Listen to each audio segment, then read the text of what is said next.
All right, let's talk about ratios and rates.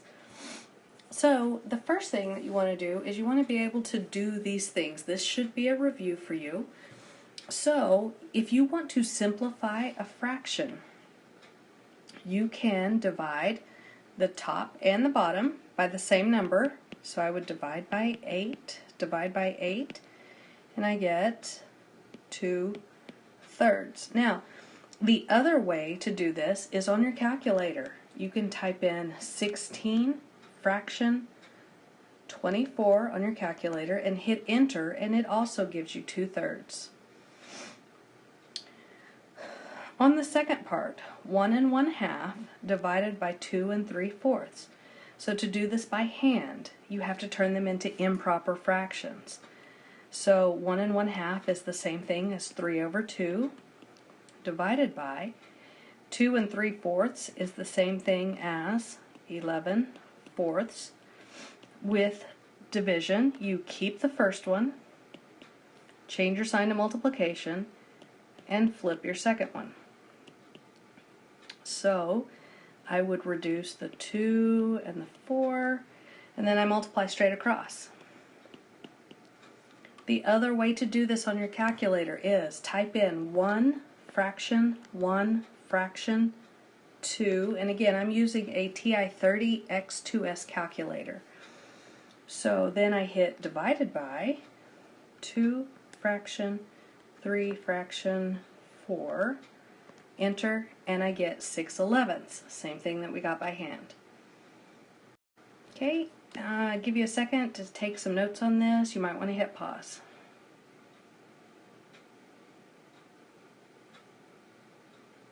Okay, so the most important thing you need to get out of this is that a ratio can be written in these different ways. So you could write it A to B, you could write it as a fraction, or you could write it almost like time.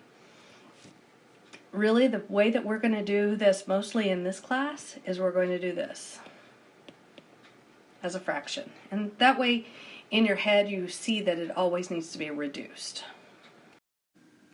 Okay, so now we're going to write each of these ratios as fractions. Part A is 15 to 27. Of course, there's other ways to write this ratio, but let's stick to the fraction form. And then what you want to do is you want to reduce this. They're both divisible by 3, so the top would become 5, the bottom would become 9. And so that is the reduced form of 15 to 27. Now, if you're not good at reducing fractions, again, grab the calculator, type in 15, hit your fraction button, 27, hit enter, it will reduce it for you. Okay, so look at part B. We've got 45 to 18. Now, reducing this by hand, I would divide top and bottom by 9, and I get 5/2. But look at what happens. Grab your calculator and type it in. See what happens whenever you type that in. 45 fraction 18. I wind up getting something that looks like this, which means 2 1/2. Well, we don't write ratios as mixed numbers. So you would hit, at this point, your second and your fraction button again, and it will give you 5/2, which is what we're looking for. So ratios need to be written as improper fractions and fractions in their lowest terms. So make sure that you don't give me a mixed number as your answer.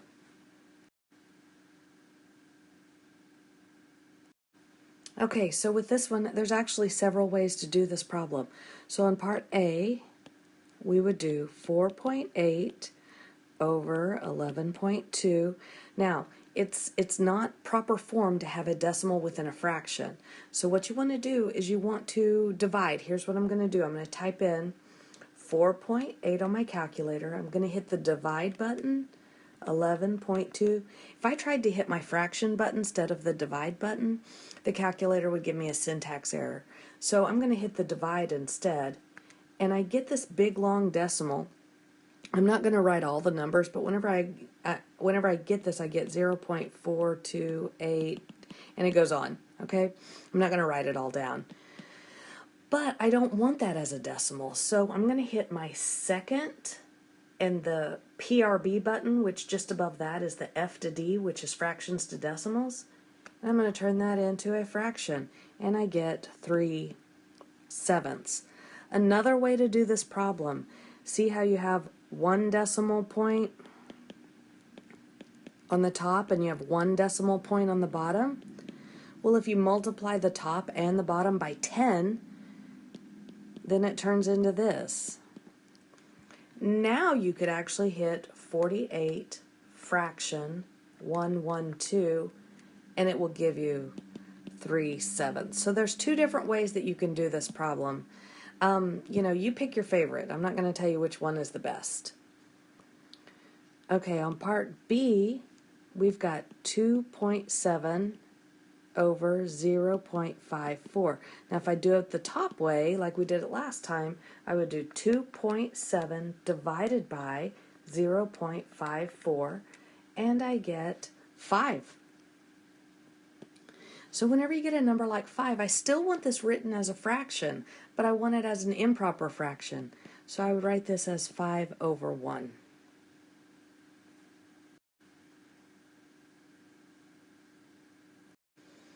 All right, so let's take a look at this one. Write the ratio of 1 1/4 to 2 3/8.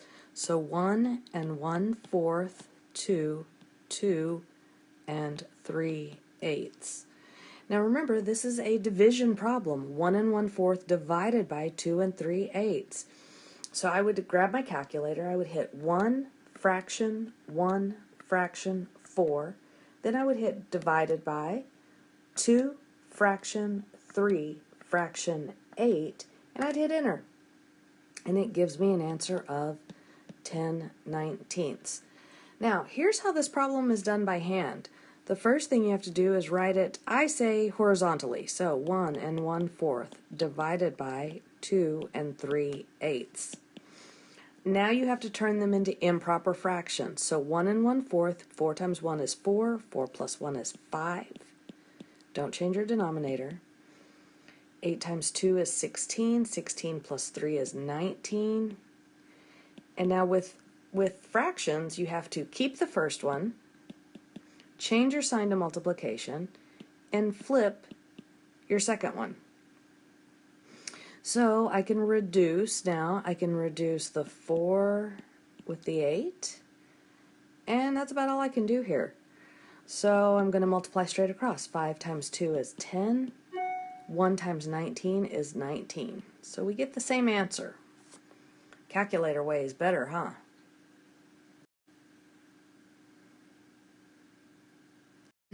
All right, so on this one, we are talking about Hector's cholesterol. It says his, let's see here, his total cholesterol is 249 and his HDL is 39. It says, find the ratio, better do this in different color, find the ratio of his total cholesterol to his HDL. That means we want total cholesterol on the top. We're comparing it to his HDL, which needs to go on bottom. And we're going to reduce this thing. So I'm going to type in 249 fraction 39. And I get a mixed number, so I'm going to have it converted to an improper second and fraction. And I get 83/13. Okay, so now they want us to compare that to 5:1. So they're saying that a 5:1 ratio is good. He has 83/13. Okay, so let's see if his is bad. There's a couple of ways to compare fractions. You can cross multiply. So 1 times 83 is 83. 13 times 5 is 65. And so it looks like Hector's cholesterol is high. And so I would suggest that he lower his cholesterol somehow. So Hector,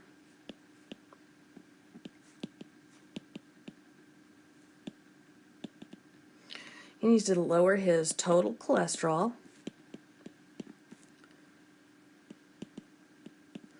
or he needs to raise his HDL. If he raises his HDL, then it won't be so bad.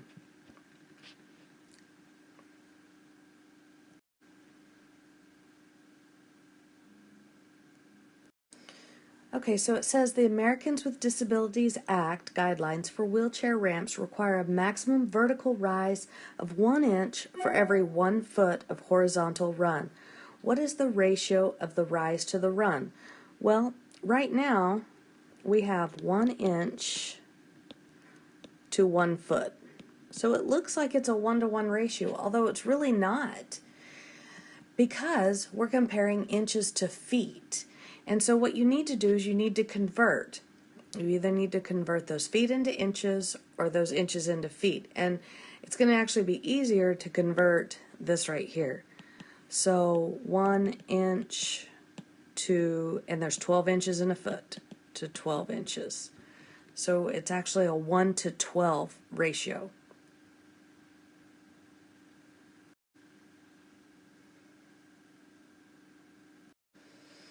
Okay, so here, what is a rate? A rate compares two quantities of different units. And really we could have done a rate on that last problem, but before we were talking about ratios, so we were comparing things of the same unit. Now with rates, you don't necessarily have to have the same unit on top as you do on bottom. This is probably something that you've seen before, somebody talking about how many miles they drove in how many hours. And you've probably heard it said as miles per hour. And so let's find this, this rate right here.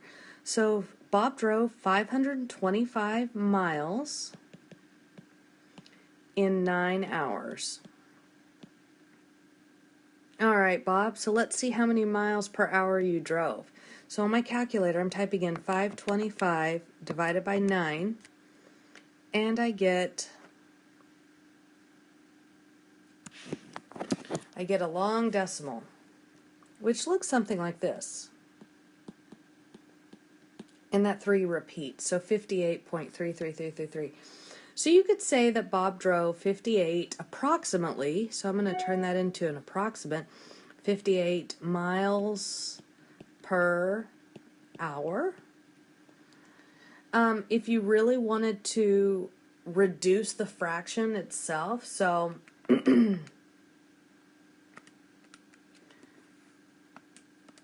I would get, actually this is the reduced form, 175 over 3, so that's 175 miles in 3 hours. But really, this one right here tells us more. He drove almost 60 miles per hour.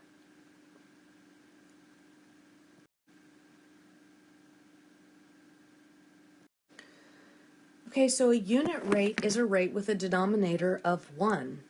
And so unit rates are really handy whenever you go to Costco or the grocery store at all.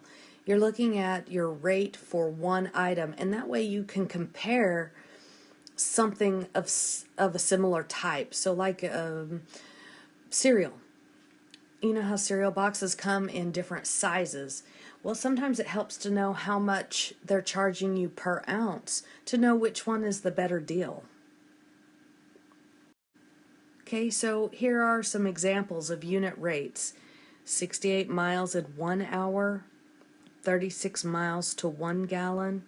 And so we actually say it more like this, 68 miles per hour, 36 miles per gallon. The abbreviation, you've seen that too, like that. Okay, this is pretty common.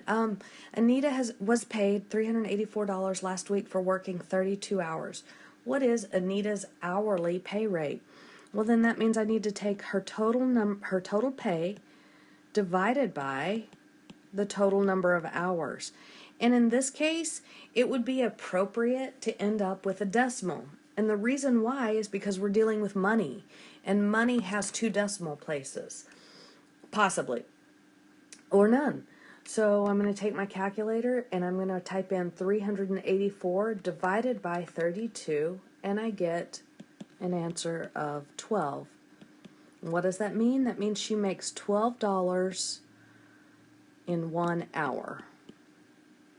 Or you could say $12 per hour.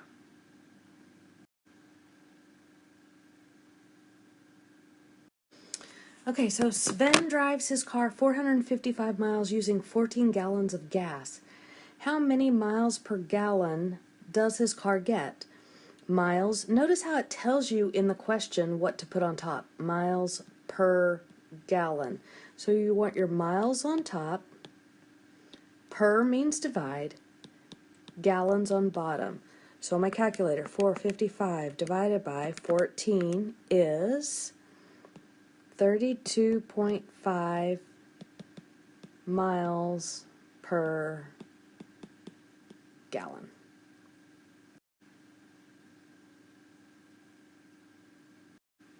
Okay, this is just telling you a unit price, which I've kind of alluded to before.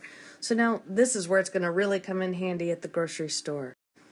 The grocery store charges $3.99 for a case of 24 bottles of water. What is the unit price? So you want cost per bottle.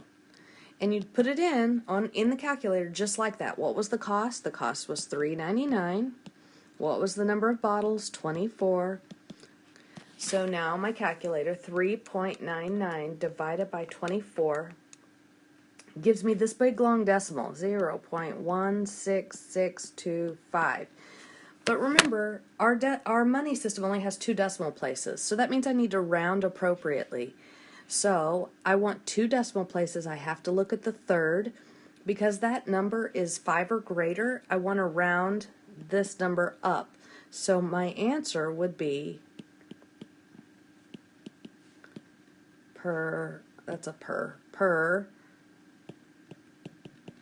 bottle. 17 cents per bottle.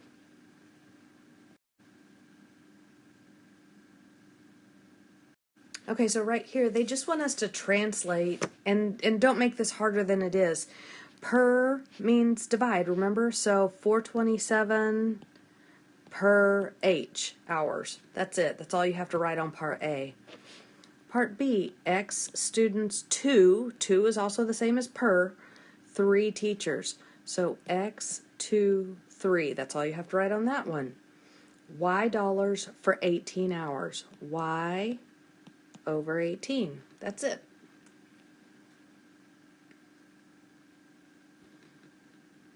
Okay, hope this helps. See you soon.